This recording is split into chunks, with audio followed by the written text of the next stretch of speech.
whose strength is preclinical testing using primates. Primates are important in ensuring that drugs, vaccines, and medical devices that are developed are confirmed safe before they can go to clinical trials in humans.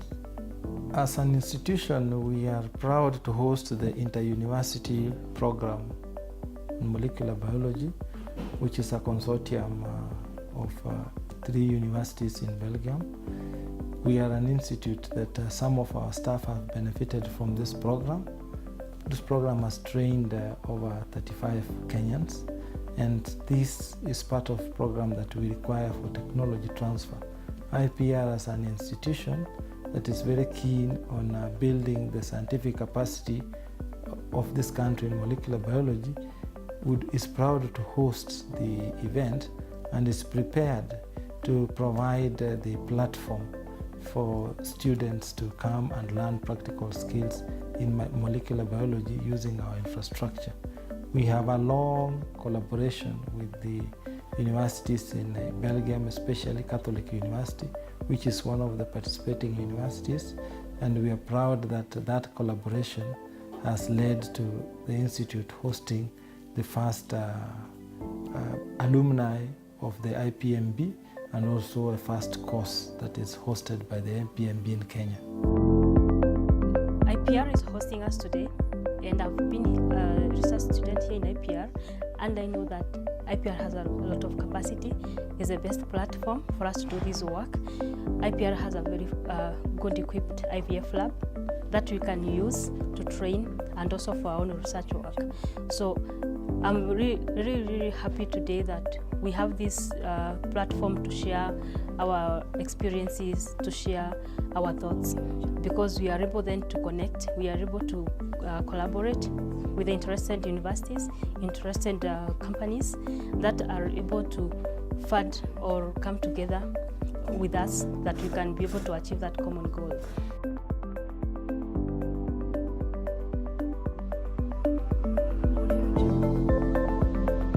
IPMB is the Interuniversity program Molecular Biology, and so it's a program in which actually we train people coming from all over the world, especially from the south, to Brussels, where they learn about molecular biology and its applications in human health, in veterinary science, in plant production, and so that's the focus of our program. So the use of molecular biology techniques and biotechnology to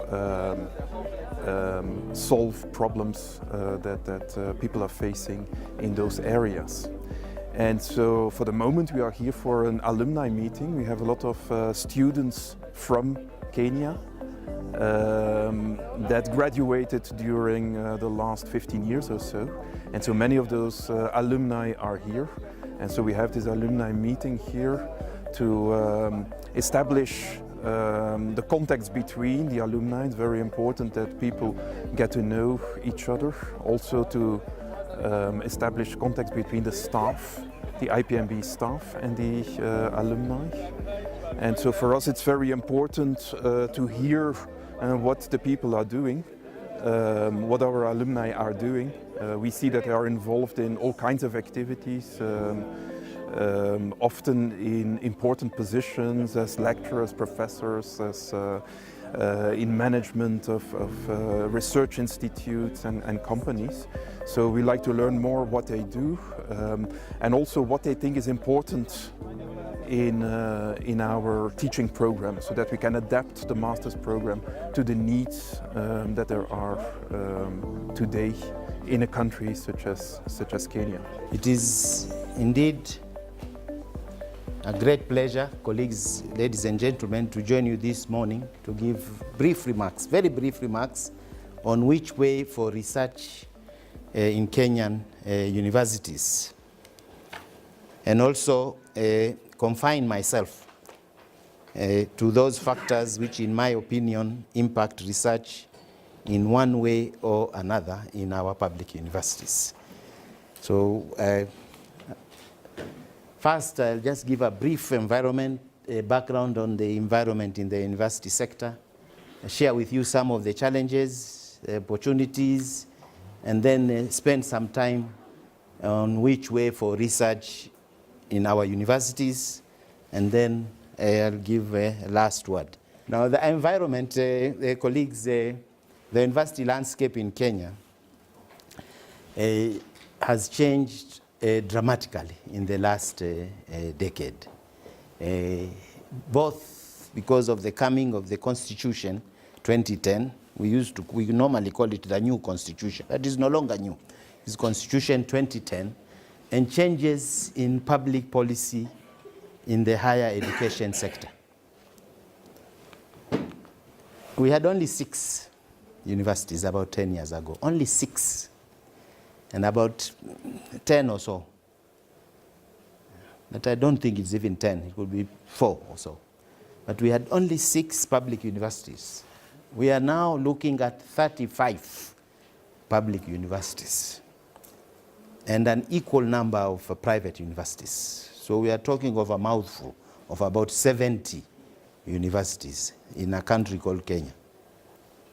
And we are hiring more than 10,000 lecturers and researchers. Also, this landscape has changed, and I thought the director, Nakosti, will be here when I looked at the program, but I don't see him.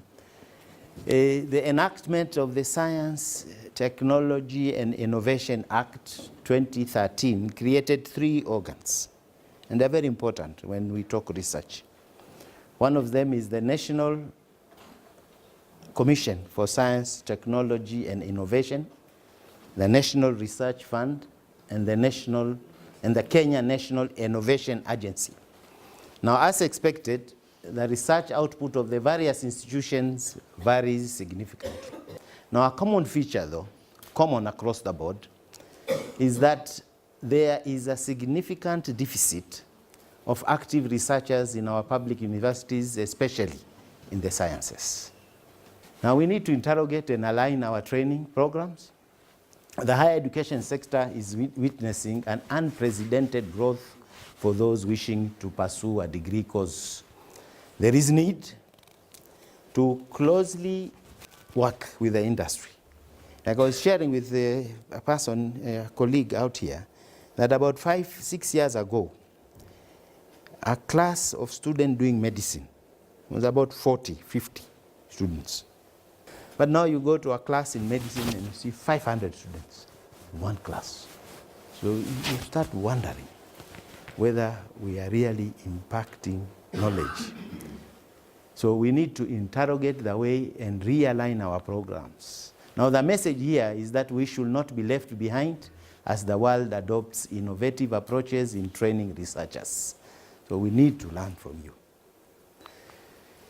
Now, the second one is we need to engage more in research and innovation and develop sustainable approaches to manage research outputs and encourage a culture of patenting. Now, we have it is obvious actually, you don't have to be smart to see this. There's a huge lacuna of new research initiatives in the sciences in this country, especially research along the interface of the sciences. You find somebody either doing just biotechnology, or as a chemist, I just sit there and synthesize natural products from point A to C. But I don't interact with the physicists, I don't interact with the mathematicians, I don't interact with the other sciences. It's very, very important that we need to find ways to culture collaborative research, bringing together basic scientists, practicing professionals, and the industry, because that's where good things happen. We should enhance transformative research.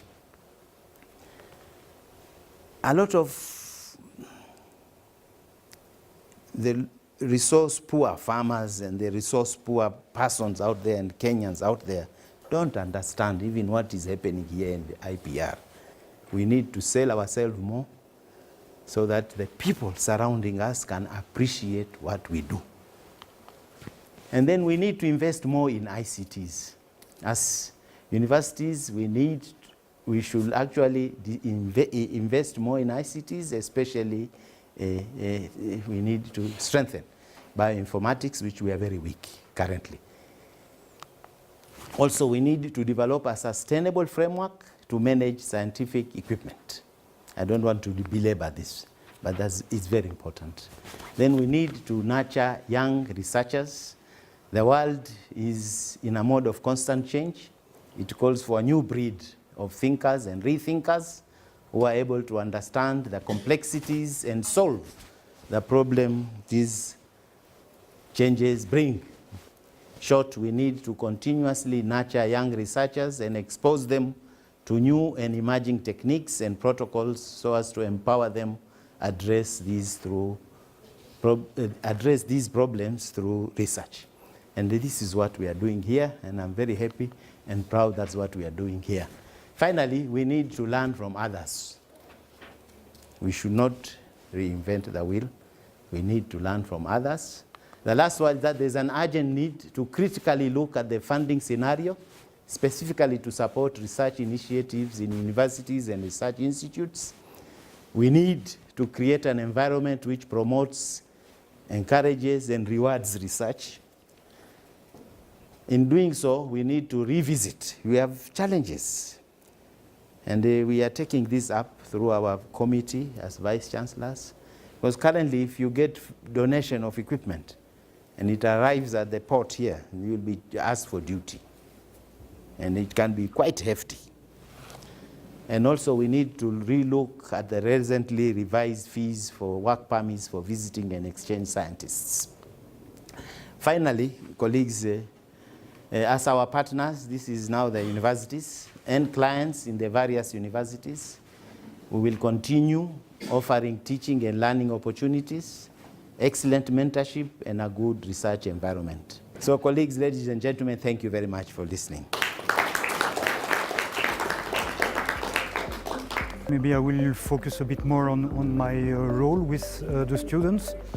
I'm responsible, in fact, for the selection, the academic selection of all the students. So from the very beginning, when they are still not registered for the program, until the very end of the activities when the students are when they got their diploma. So for the selection, the advantage of our program is that we allow for a wide background of diploma. So it's not really focused on one specialization because we have a broad offer of choice for human health or plant production or animal production. So this means that the background of our students is very broad. This is one huge specificity of this program. So I'm also responsible for the day-to-day life of the student when they are spending 2 years in Belgium, because you don't have to underestimate this experience. The students are coming from different backgrounds, different countries, and adapting to the situation in Belgium is not always very easy. First of all, you have the climate, and then the political environment, and all the people, the other students, the colleagues that you are meeting. All that is causing a very, very different environment compared to what you are accustomed to.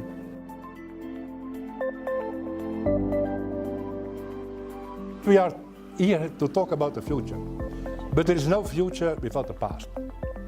You are the future. I am part of the past, so I will talk about the past.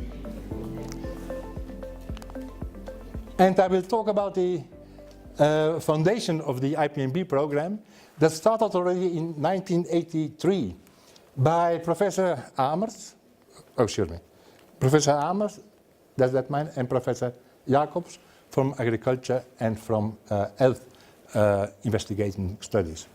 And these people, they had a dream to train students from developing countries in fundamental molecular biology. In these days, of course, it was a revolution, because who was thinking about molecular biology and its application? It were just a few people who were engaged in that type of research. And they founded a program that was called Tropical Molecular Biology. So to put emphasis that the major public would be people from the tropics. And the program was established in '83. Professor Amers became the director. Professor Koedam and Cornelis were the coordinators over the years. We also had very active people in coordination and in the secretary. And then in '96 we started a new program that we called the IPMB, so the Interuniversity program. And there you see already some of the new trends. Instead of going alone, one university, one program, now we were joining forces with other Flemish universities to have a program that is better fit and is also better adapted to the needs of the students.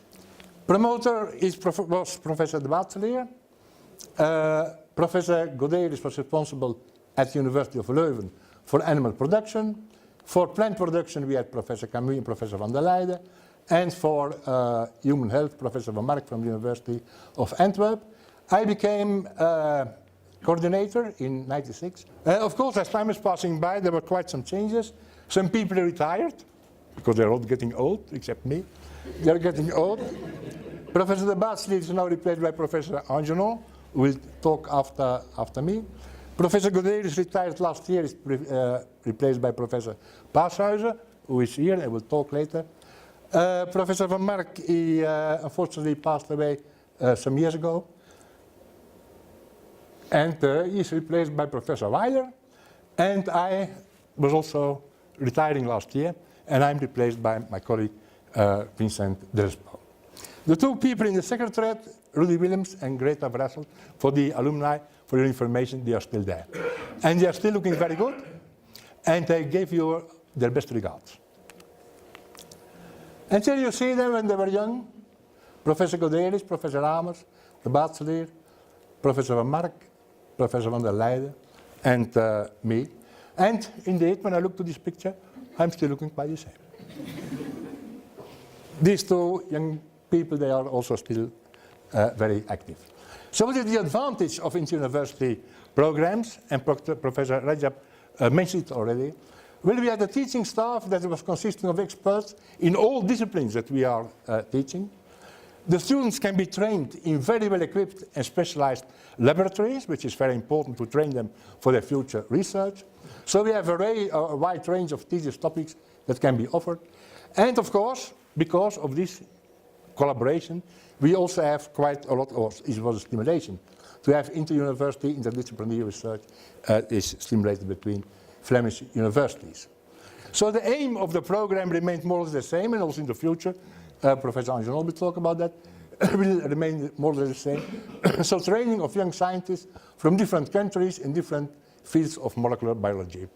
And different fields we could only do because of the inter-university training, and provide participants, and this is very important, the intellectual tools needed to develop molecular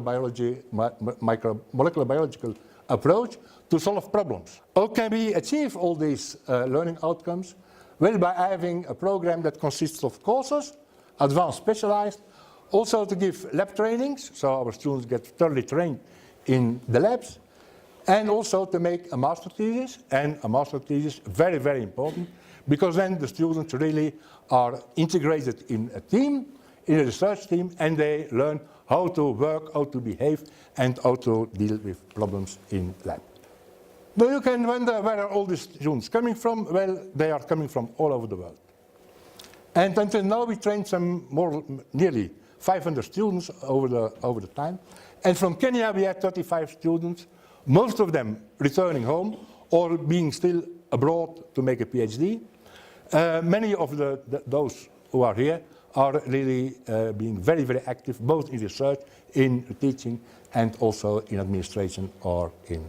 So you see that Kenya is very well represented in the first year in the status of the program. So from Kenya we had some 35 things. And here you see, in spite of all their hard work and their very strong demands that were put on them, they are all smiling when they are on a picture. So keep on smiling is a message that they also learn in this program. And here you see, each year we are making also some visits to other universities, to other research institutes, also to look for some historical events in the country. And of course that strengthens the team spirit of our students. Now, why are the alumni meetings important? And the director and also Professor Rajab already mentioned it. There is a problem. And the problem is the students are living for 2 years together in Belgium. They are suffering together and they are enjoying themselves together. And once they came home, they don't contact each other anymore. Each goes to his own place and there is no contact. When we organize these meetings, we ask to the students, with whom are you in contact regularly? And it are most of the time 1, 2, or 3 other people. And they just to exchange all types of social information, not to collaborate with each other, so that we want to change in the future. So they are insufficient aware of other activities, so they don't know from each other what they are doing. So they can't exchange any experience, and the aim, or one of the aims of this meeting, is to stimulate collaboration between the alumni here in Kenya, but also abroad, and also to renew the contacts with the program in Brussels and Leuven and Antwerp.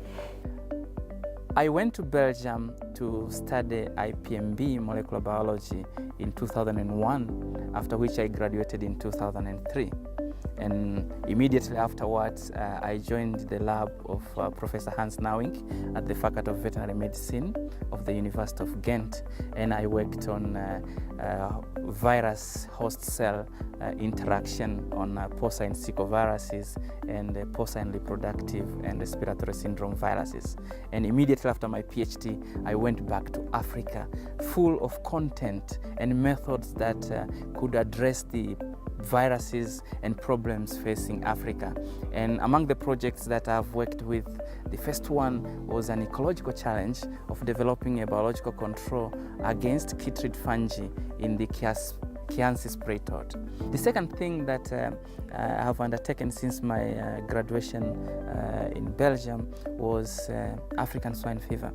African swine fever is a highly fatal disease that kills pigs up to 100%. So you could see that it really affects livelihoods of small-scale farmers. And so using the knowledge and techniques that I gained from the training in molecular biology in Belgium, we have been able to offer timely diagnosis of the disease and map the epidemiology of the virus in Tanzania.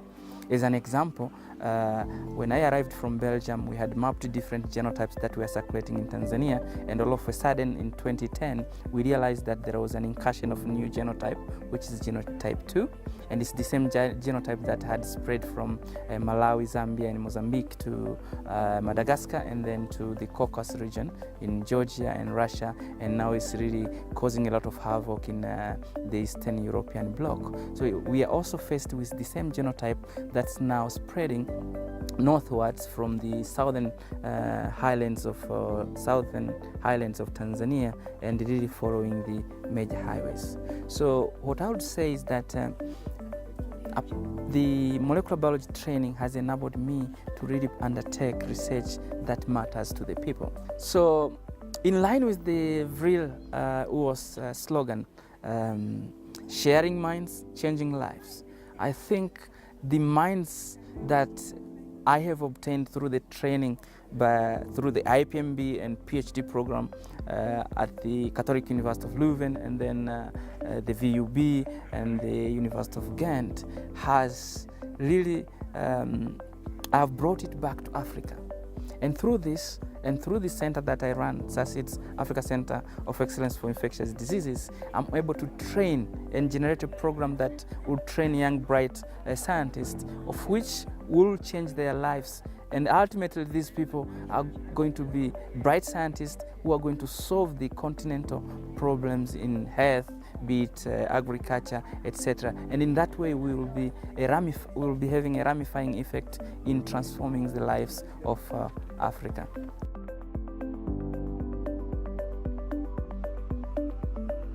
The quality of this program is without any doubt. So why then changing the program? Well, of course, there's a few reasons why we would like to Well, let me first then say what we are not going to change. So there's a lot of things that we are not going to change. For example, the inter-university character of the program is very important. It has been mentioned by Professor Ajap and by Professor Van Driessen.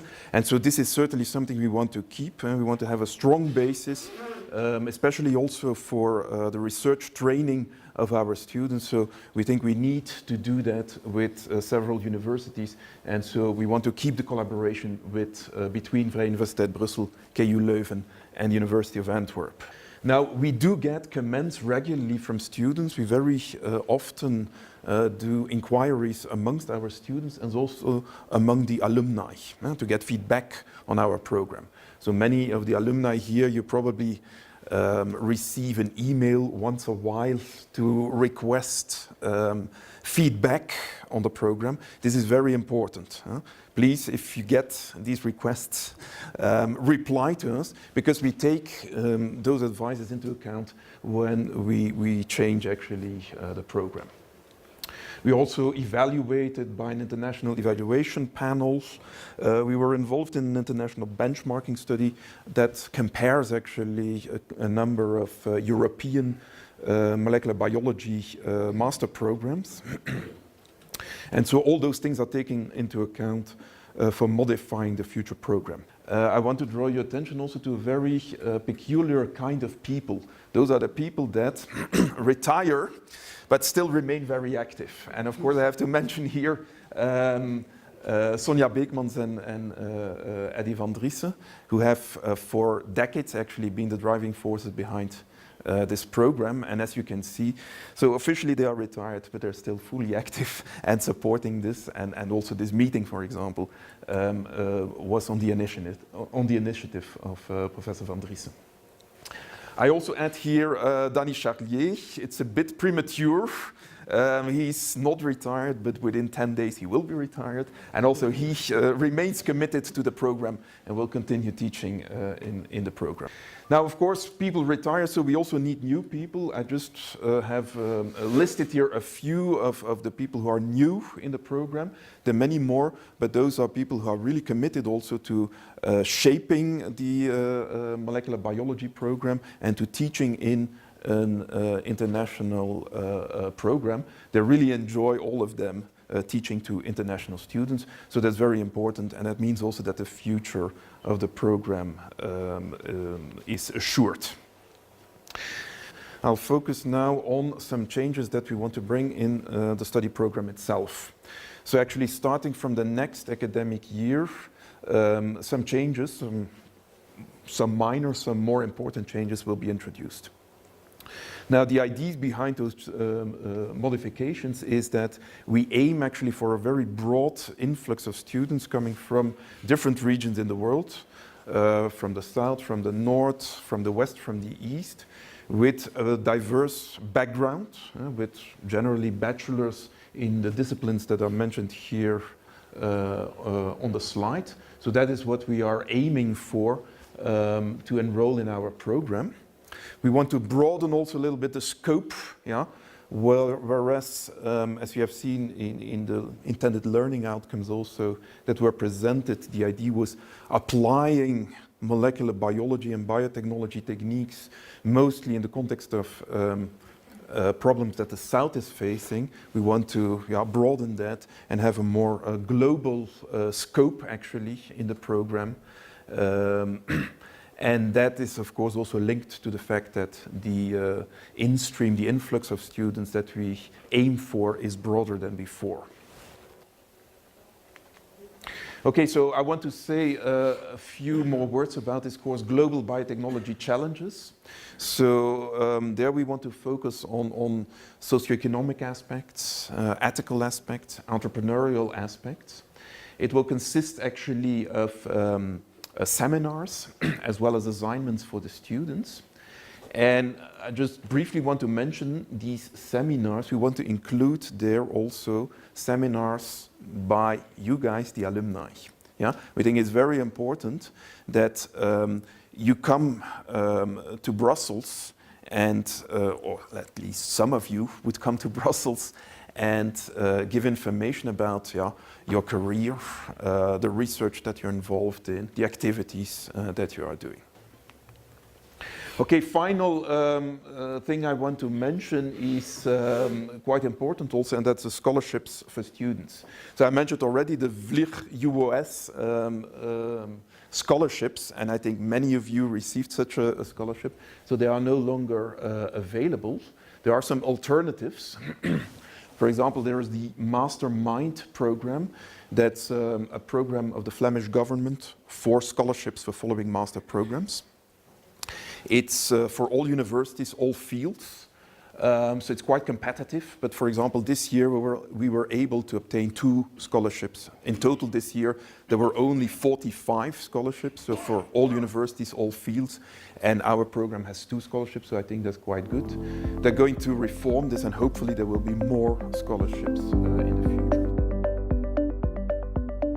The role of universities in community development. I want to congratulate the program organizers for this excellent meeting, and we are delighted to be associated with the Institute of Primate Research, Dr. Jelani and Dr. Tunga. There are things which we've been trying to do in common. Now, the university where I am started wondering that how can they be better placed to engage the community, to make some relevant and positive changes in the community. The Vice Chancellor, whom I bring his greetings to, who is my boss, in particular started wondering that how do we have a university in a county dispensation? And you are having these top researchers, and there seems to be no immediate impact to the community. So as a group, we started trying to see ways in which we could do something meaningful towards this. And perhaps that brings then the concept of what is the role of university in community development, because it guided us in our thinking. State universities, especially in this country, we are having about 70 state universities who are primarily funded by the taxpayers. They need to have a special responsibility to serve the people of their immediate vicinity. And the thinking has started shifting a little bit from the previous tradition where the university trained the elite and served as an institutional basis for research. And many universities are forced to turn to the immediate surrounding to see ways in which they could be service providers in addition to just knowledge creation and dissemination. So if I go back to our case in Kisii University, after a lot of lobbying, we managed to convince what we call the University Council, and I know, Professor, you know they are the people who allocate the funds for running universities, to set aside a certain amount of money. And in Kisii University's case, the council agreed to set aside about 30 million Kenya shillings initially. Now, what we did with these 30 million Kenya shillings, we decided to form some cluster groups, what we were calling startup research cluster groups, where we are trying to tap the young people coming in fresh with their PhDs. And we are insisting that within that startup research groups, there has to be a community development component, which is captured in the startup research grant. And this year, with that 30 million, for instance, we came up with about six groups. And one of the groups which we are running is called an Indigenous Knowledge Systems Group, which we felt that can have a particular impact on the community. And hopefully, it will also form a basis for them to attract more research funding to continue with that program. Therefore, in our view, contemporary universities, as within our setup, should perform three roles. The role of being an educator, the role of being a researcher, and also the role of being an initiator.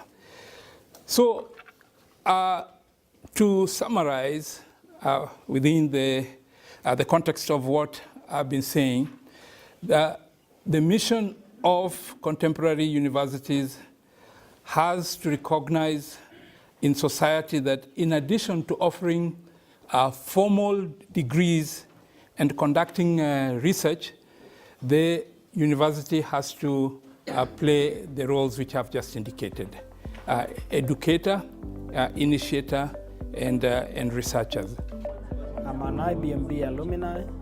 I was there from 2010 to 2012, and I pursued MSc in molecular biology, and I graduated from Catholic University of Leuven in 2012. As soon as I came back to Kenya, I got employed at KISS University, the Department of Biological Sciences, where currently I'm teaching and carrying out research. My current research basically focuses on equipping laboratories, whereby by using 3D printer and open source labware. And currently our research, it has been a success. We have been able to make a micropipette by using the 3D printer. And this is a poster for the current workshop, which is a 2-day workshop. So you can see the title is designing and developing using open sourceware and 3D printer. And in this case, this poster gives a summary on how the basic steps one can follow to make the micropipette. And this is a working micropipette. It has been calibrated so it can be able to measure whichever volume that you want. And through this platform, the micropipette is not very expensive. It might cost relatively $2 US, and this can be done within 1 day, maximum 2 days, and you have a working micropipette. So through the 3D printer, by making this micropipette, it can cost relatively $2 US compared to the market micropipettes which are commercially available, which goes up to around $350 US.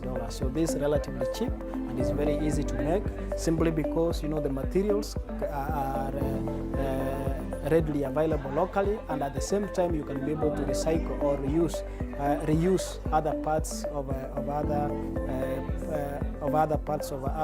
apparatus. For example, if you look at this picture, these are all the parts of the micropipette. For example, there's a hand glove which can easily be available in the market. This is a spring which can easily be found in the market. These are pyro pens. This one, they can also be readily available. So from all these components, you can see the only parts which the 3D printer can make for you is from A to G. Then from there, after you have made all of them, you can be able to assemble. So you can see through this platform, you can be able to make laboratory equipment at a relatively cheap price, and at the same time, whatever that you can make, they can be used as teaching aids for young scientists. And through this platform, it promotes scientific thinking, creativity, and innovation. So I'm grateful through the IPMB knowledge that I gained, that I'm able now to share the knowledge and also promote science in developing countries. I stand here to talk about innovation in the perspective that I understand. If you're looking at an innovation, it's kind of like you're looking at a new way of doing something. You are looking at a new product that has come out of research and development. And anytime you talk about such a product, it is true that the uptake might be low, and the bridge must be there. When the universities term the towers of knowledge. The research institutions also has such towers where the PhDs sit and watch, and they do their things and go away. Communicating this perhaps is easy for the universities. The humanities have the anthropologists that could do exactly that. Research institutions should also not think about biology as the most important. This has been alluded to. But the humanities is such a component that communicates this to the community to ensure uptake. I look at innovation as kind of like a continuum from an idea to a product out there. And that product will be a new way of doing something, or something like a molecule that helps humanity. And that innovation has a great impact on, in the way human life and living makes sense. Hopeful Africa, as I would say, and the world has ever relied on innovations. And innovations have been the spaces, the platforms onto which human life has changed. Hopeful Africa as a continent has numerous challenges, and we thank the alumni for bringing this into Africa. And besides getting the sciences right, bringing it to IPR has even made us be able to extend our networks beyond those that we collaborate with.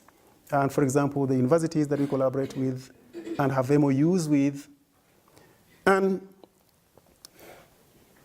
Africa has not fallen short of thinkers and dreamers, people with ideas that can be transformed into innovations. Perhaps one thing that has lacked many times than not is an opportunity to acquire bioskills, and this time in the context of molecular techniques.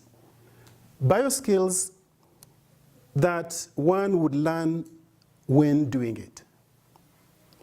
And these bioskills normally translate the theories that we have in the various areas that we sit and get professors to tell us into real life situations and solutions. It is noteworthy that molecular techniques have been developed and have had a great potential and impact in human society. We realize that the greatest contributors of these techniques, so the advancement in molecular biology, have been very small organisms, the microbes, with the ability to change human life in so many ways that we all know. And if we were to take a cue from these minute organisms that can change life for a multicellular organism like the human being, we in Africa can make baby steps. We in the universities, we in the research institutions can make baby steps towards a route to innovation.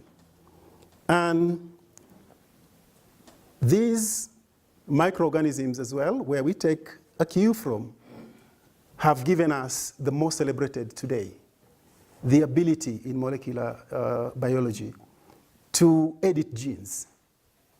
And I wouldn't want to say which tool this is. For all of us, I believe you have an idea what it is.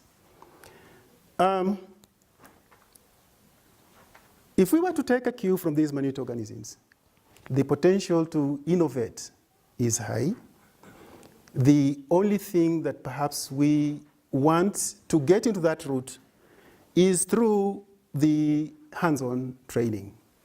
And we realize that by the end of this meeting, our expectation is going to bring out a group of young scientists with technical hands-on experiences who will have the ability to transform and translate their dreams into greater ideas that will be tested in the labs, bringing forth innovations and products that perhaps some of them will be Nobel Prize winners, but we need to start. In essence, translating theories and innovations into real-world applications is what we expect of these young individuals. Now, I would say the time is now. Is the right time, is the up time. That this is coming in when we have the world with all myriad of challenges that desire solutions. My talk is on role of animal models. I'm from JQuat. I also studied in Belgium at KU Leuven. That's where I did my master's and PhD.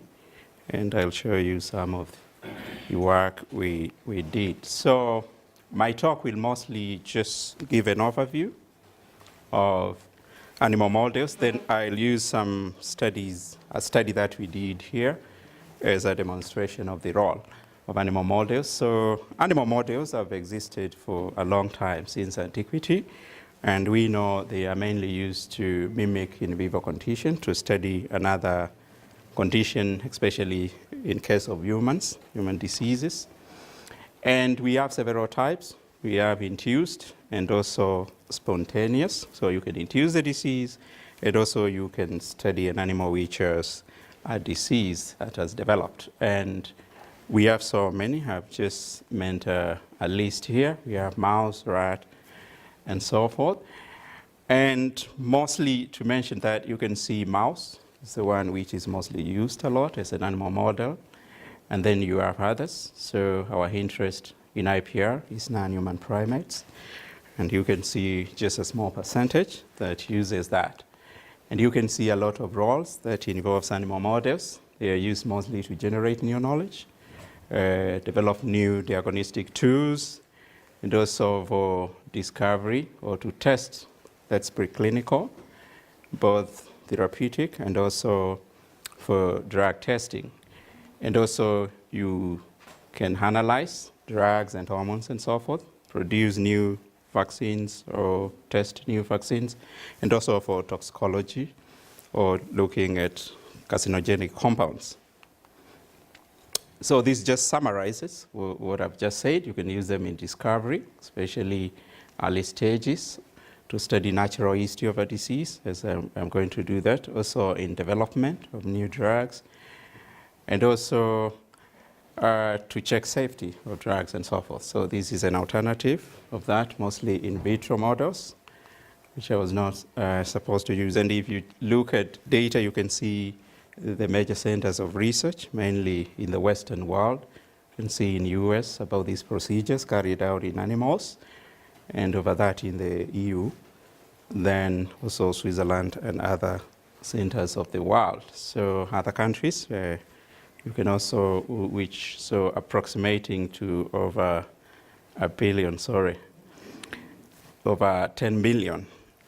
So I just want to demonstrate how animal models are used, and I spent a couple years in KU Leuven studying endometriosis. Endometriosis is a gynecological disease that's characterized by endometrial stromal cells and epithelial cells.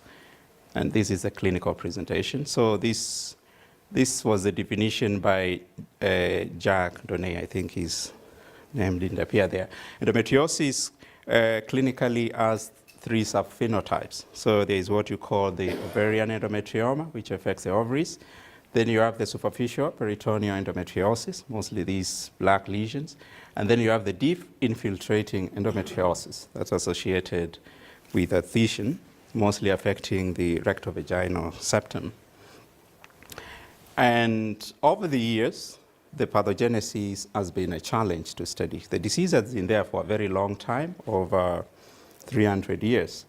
But still, up to today, we don't seem to understand the pathogenesis or the development of the disease.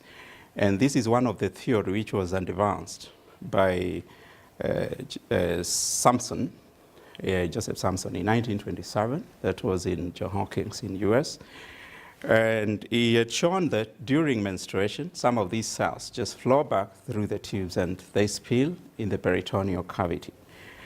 And those cells are scavenged by the immune system in most women.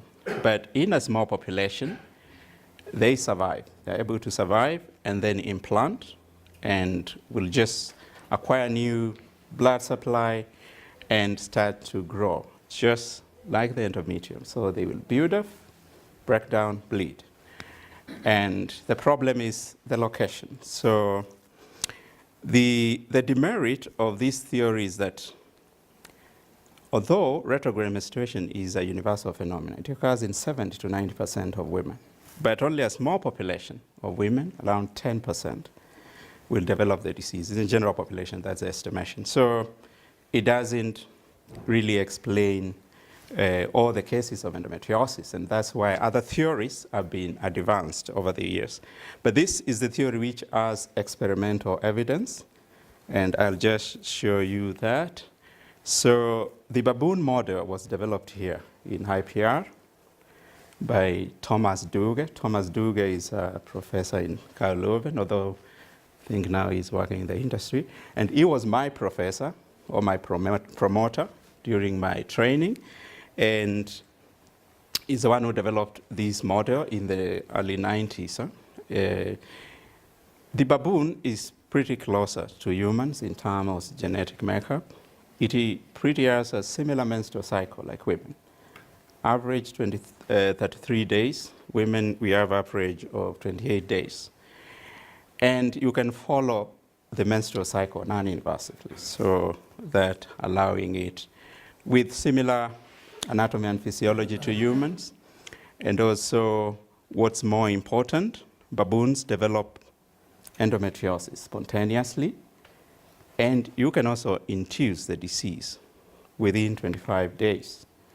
And just to show you, this is one of the studies which we did to look at the natural history of the disease, the way the disease develops when we are inducing. So, and we saw a lot of massive necrosis of endometrium, because we use endometrium.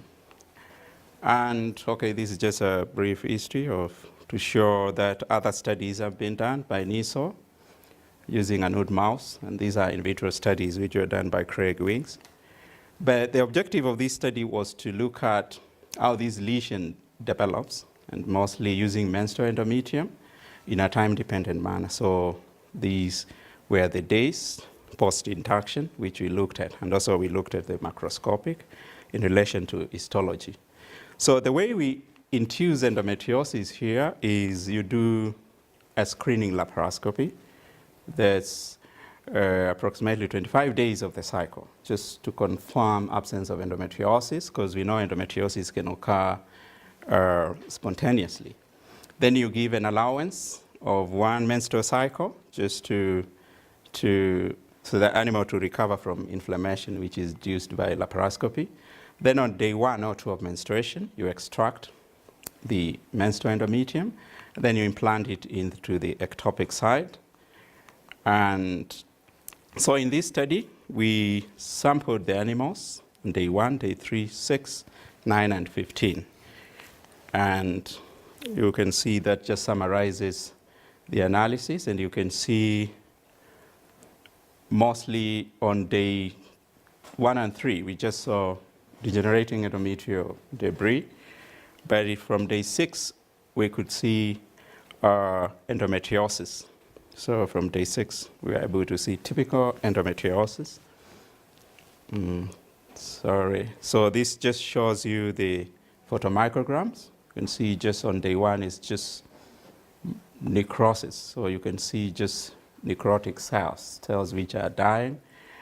And then on day 3 still, you're just seeing necrosis and vascular concussions, which was common. But on day 6, you could see typical lesions, so glandular and stroma after day 15.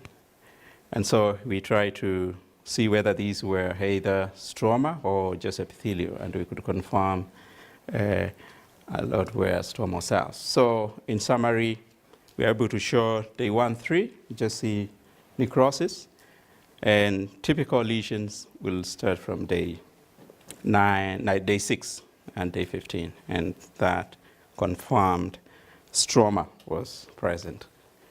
So this just concludes that by injecting menstrual endometrium, it will adhere rapidly to the peritoneum within 24 hours. And macroscopic endometriosis, you'll see it 6 days post-injection.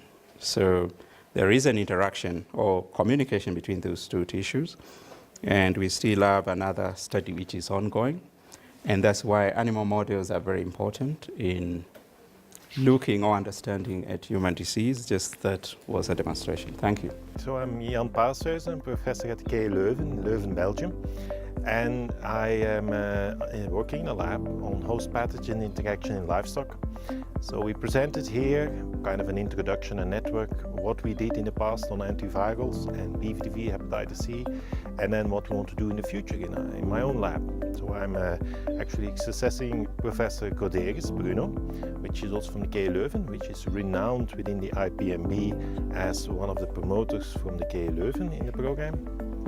And we host actually a lot of IPMB students already who do their master thesis, their internship in the lab, and some of them also looking forward to make a PhD presentation. And that's why I'm here, to get to know more people, more alumni, and to have more collaborations with people in Africa. My talk was the bovine viral diarrhea virus and the self and non-self, because bovine viral diarrhea virus has a peculiar way of perpetuating itself within a population of cows.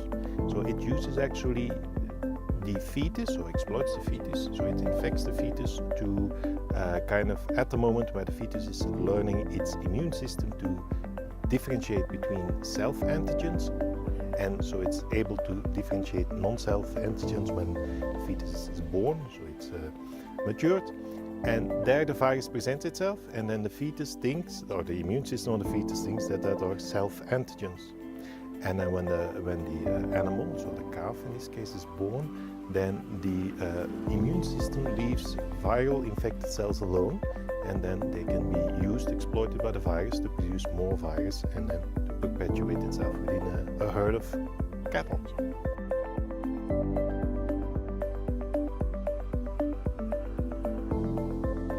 So here in this presentation, we are focusing on mild drug-resistant Staphylococcus aureus, which are emerging zoonotic pathogens. And we know that this bacteria is associated with high mortality rates. But from the talk of yesterday and the talk of many of us, is that we have challenges with antibiotics because of the emerging traits of resistance. And we have been thinking about alternatives. And in this case, we are talking about the biological control of the bacteria. So bacteriophages are actually viruses, and most of us know, which infect and devour bacteria. We have temperate bacteriophages which inject their DNA and stay inside the bacteria, but we are more interested on lytic phages, which inject their DNA and they hijack the machinery of the bacteria, and then from there we have the phages being produced at the expense of the bacteria.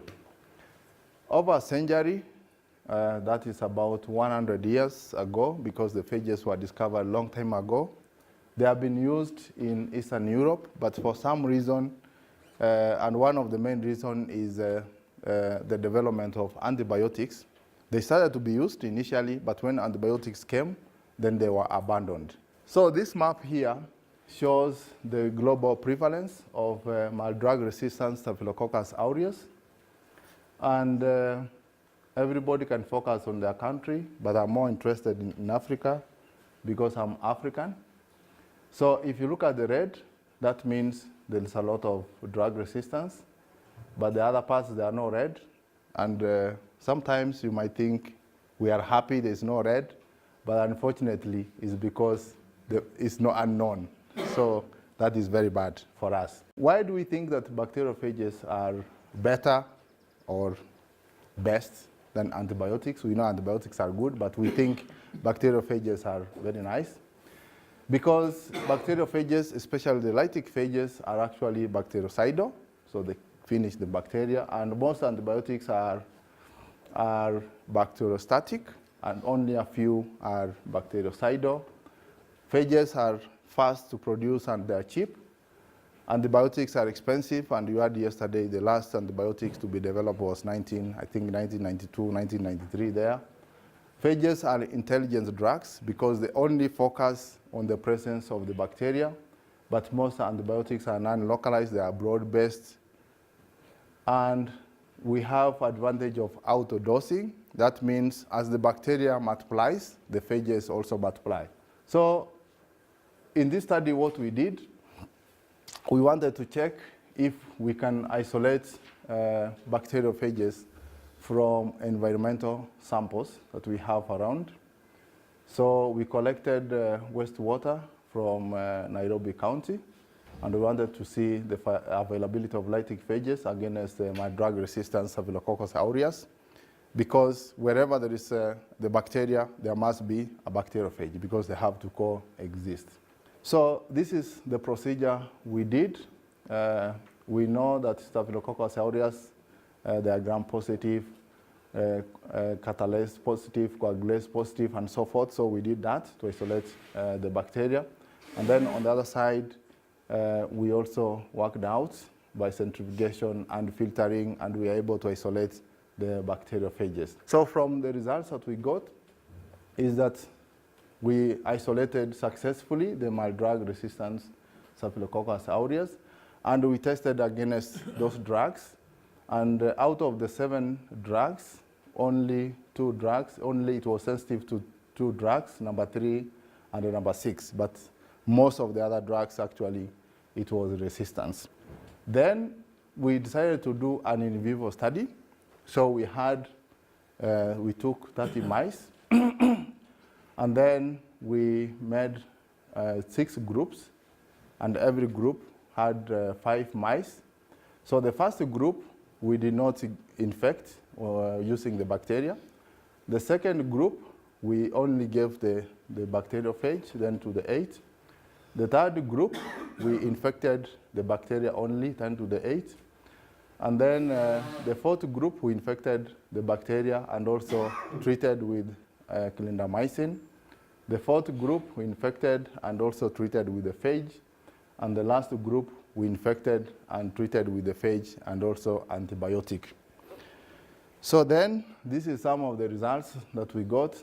Of course, this section here, this is just physical appearance score of mice groups, and this is subjective, but I think is already a nice indication whether the mice are happy, how are they eating, are they okay, and so forth. Just from the appearance, if you look at the red colors here, yeah, which is for the phages, the ones that were given phages only, all of them were happy. And then if you look at the green ones, the ones which were given the bacteria and the phage, yeah, at least they were somehow happy. And then if you look at the ones that were given the bacteria, and then they were not treated, so you can see the scoring, how it was going. So with time, they were not either feeding well or they were not active and so forth. But this is just the physical appearance and how they look. However, if you look at in terms of survival, so we started with, these are our groups, okay? All that were infected with mild drug resistance, and group 1 was not treated. Group 2 was clindamycin treated.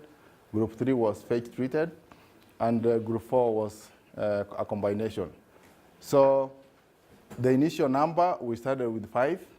Of course, the 2 groups here are controlled, so we started with 5 each.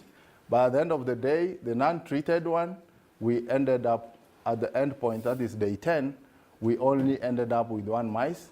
But the clindamycin treated, the phage treated, and the combination, we ended up with 3. So in terms of survival, at least we know that the phage worked, because you could compare phage alone and clindamycin alone and the combination, both of them at day 10, we had 3 mice surviving as compared to only the one that was given the bacteria but was not treated. And for the control, all of them survived. So this is again the same thing, just to show the survival curve. And what we see here is that by day 10, to only 20%, that is 1 out of 5 for the bacteria, the one that was given bacteria and was not treated, so only 1 survived. But for the rest of the group, The rest of the groups, you see 60%, I think that's 3 out of 5. And the ones that were given either phage only or they were not infected, all of them had survived. So these are brain tissues. We wanted to see what happened to these mice, yeah, in various parts of the organs. So non-infected, non-treated mice, everything is fine. Phage-infected, non-treated, everything is fine. MDRSA infected but no treatment, I think there are signs of inflammation on this.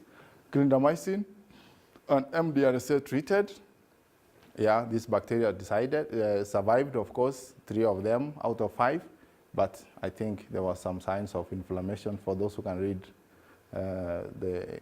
these cells very well. And then MDRSA and phage treated, everything completely normal.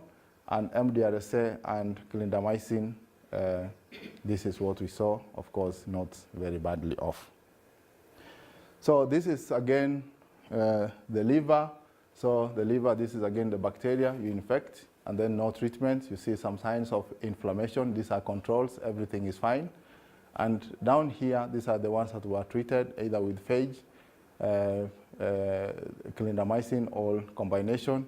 They don't look very badly off as compared to the control. But if the bacteria is not treated, then you see signs of inflammation.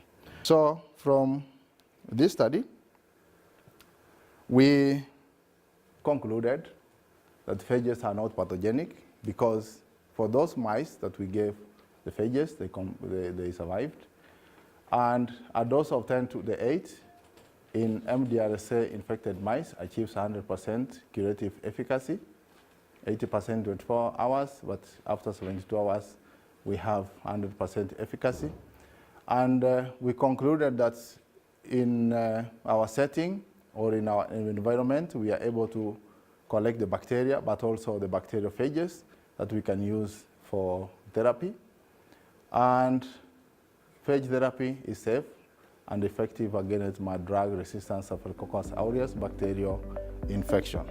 The Interuniversity program for molecular biology, I joined it in 2013 when I got a scholarship to study in Belgium. That was, of course, through a cordial relationship between IPR and IPMB and the alumni that I met who had graduated out of that course. And I would say it has been a good journey and an exciting journey because it opened my mind on research, innovation, and how you can tackle the problem. Don't be afraid. I learned not to be afraid to tackle the problem, but just have a strategic plan on how to achieve whatever you want to do and the goals you want to achieve. And today, having the alumni meeting, I really feel so much empowered, so much encouraged to go forth with the goals that I have. So IPMB has really taught me a lot of things and has equipped me with a lot of knowledge for me to go ahead with my career. I'm a clinical embryologist, currently the first fully trained Kenyan embryologist, working in a private center in Kenya. And I'm here today for the IPMB alumni meeting, involving our professors from Belgium and my alumni, former students for the course. So I'm glad really to be here and to share my experience as an embryologist because many people still at this date do not really know much about the infertility treatment. Now, IVF stands for in vitro fertilization, and these are technologies that was started in the year 1978 in the UK, and it started here in Kenya in the year 2006. Since then, it has had a lot of advancements, but still we have a huge gap to meet here in Kenya because you find that we have very few trained embryologists, and most of them come from other countries. They come give the expatriate work and leave the country. So you find that the local and the common mwananchi does not have that accessibility to fertility treatment throughout the year. And that needs really to be looked into. We need to make sure that the patient is able to get this treatment throughout the year at whatever time they need and at whatever moment they want it.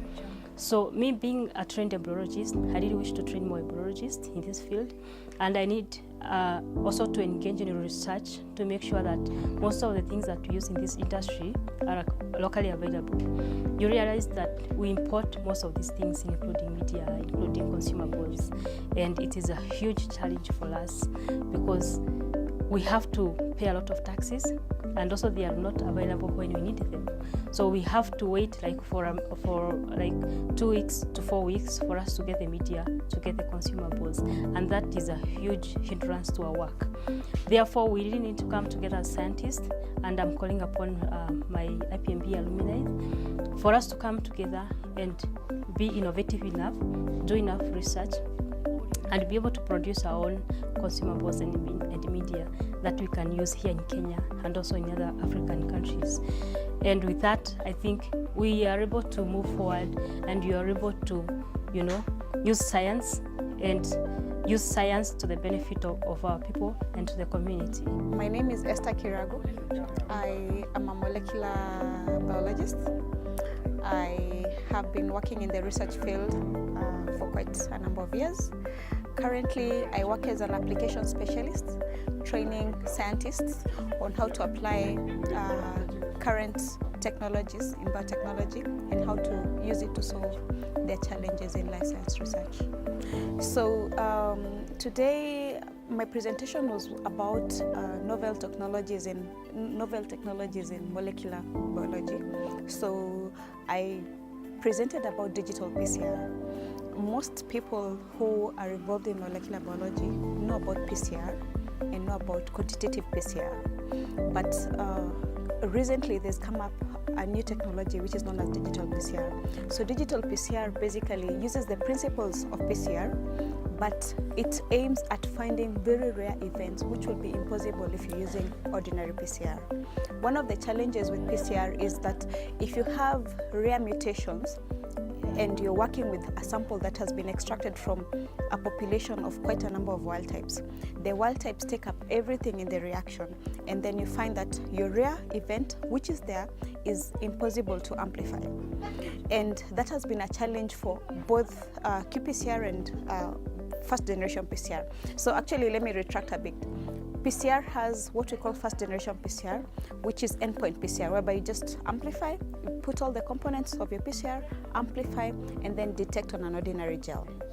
Then we moved from first generation PCR to second generation PCR, which was quantitative, whereby in addition to all the components of PCR, you add probes or fluorescent dyes, which help you to be able to have more sensitivity and be able to detect more rare events. But the challenge with quantitative PCR is that you always have to get an external standard.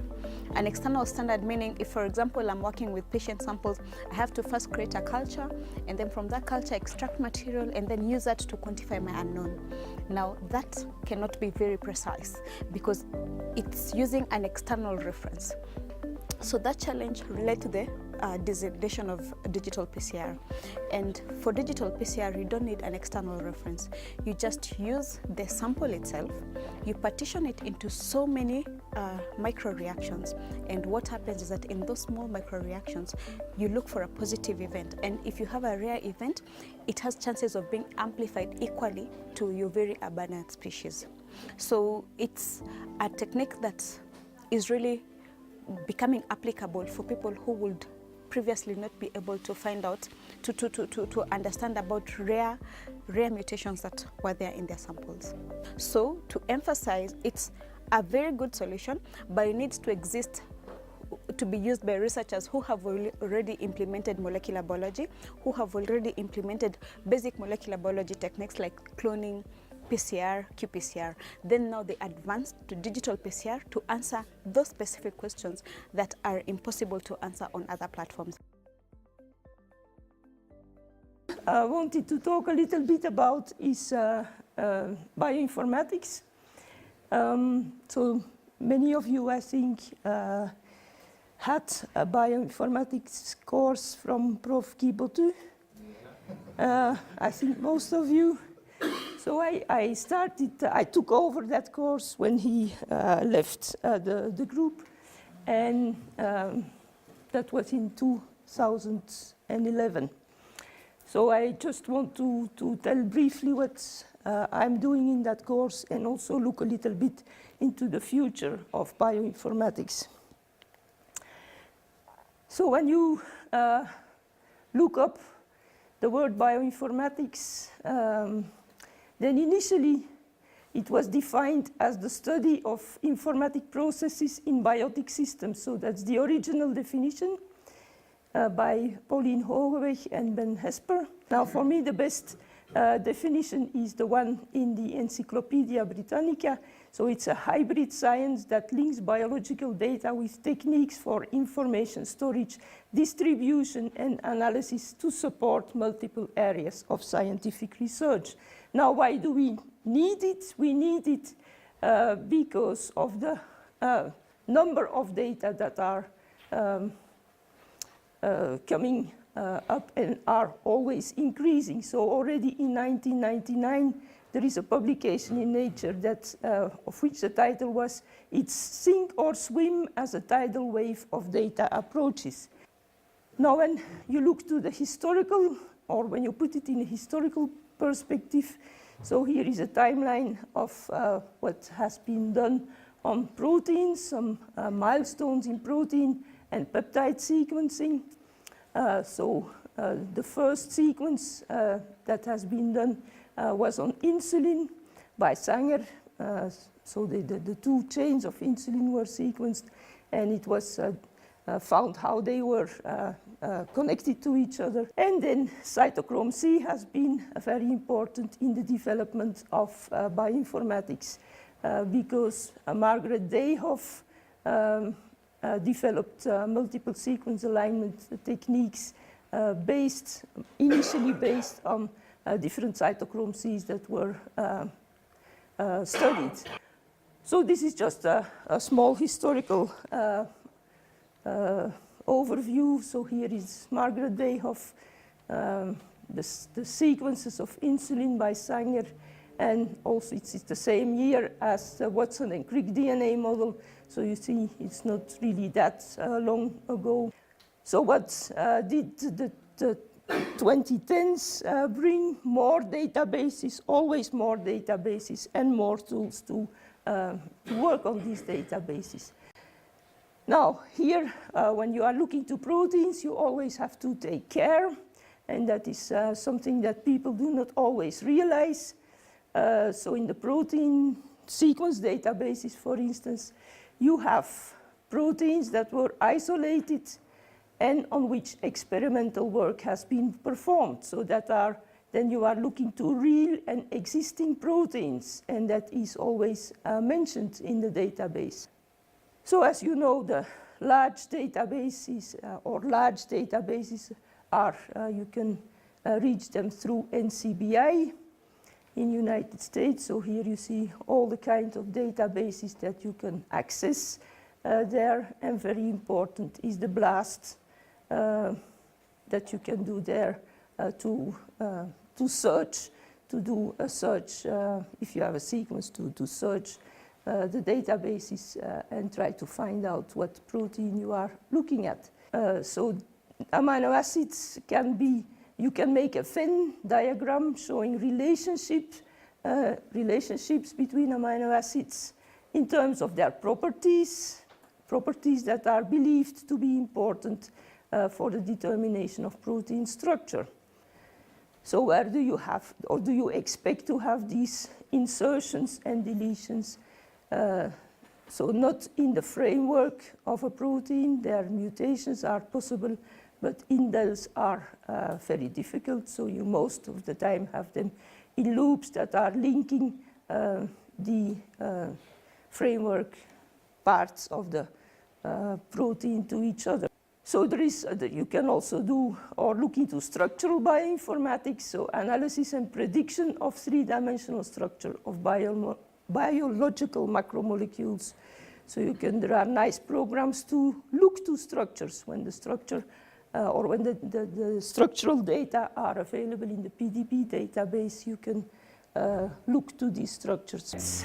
So now where are we heading to in the field of bioinformatics? So from bioinformatics now we are heading to what are called big data analysis. So what is big data? Big data is data whose scale, diversity, and complexity requires new techniques and algorithms to extract value and knowledge from it. So that is as it was defined here in the year 2014. So big data is characterized, is generally said to be characterized by the five V's. So we have the volume, the scale, the quantity of data that are generated and stored, variety. So these data are complex. You have complexity, type, and nature of data. You have the third V is for velocity. Data are generated and need to be processed very quickly. You have the variability or the validity. So there are some inconsistencies in some of the data. And you have the fifth one is veracity. It's about the quality, the uncertainty of some of the data. So the applications that immediately emerge from that are applications in medicine. So personalized medicine is becoming possible. So decisions and practices tailored to the individual patient become possible. So genome-wide association studies aim at finding disease-associated mutations that can help for better diagnosis, earlier intervention, prediction of individuals or of the responsiveness of an individual, more efficient drug development and therapy, and prevent disease or to prevent the disease from being developed. Of course, on that, there are associated with that, there are a lot of ethical issues that really have to be taken into account. The human microbiome is something else that is heavily studied nowadays. So each individual has about 10 times as many bacteria associated to you as your own cells. So they are very different, these bacteria. So you have oral bacteria, nasal bacteria, skin bacteria, urogenital bacteria, and gastrointestinal bacteria. So they are different, all these bacteria.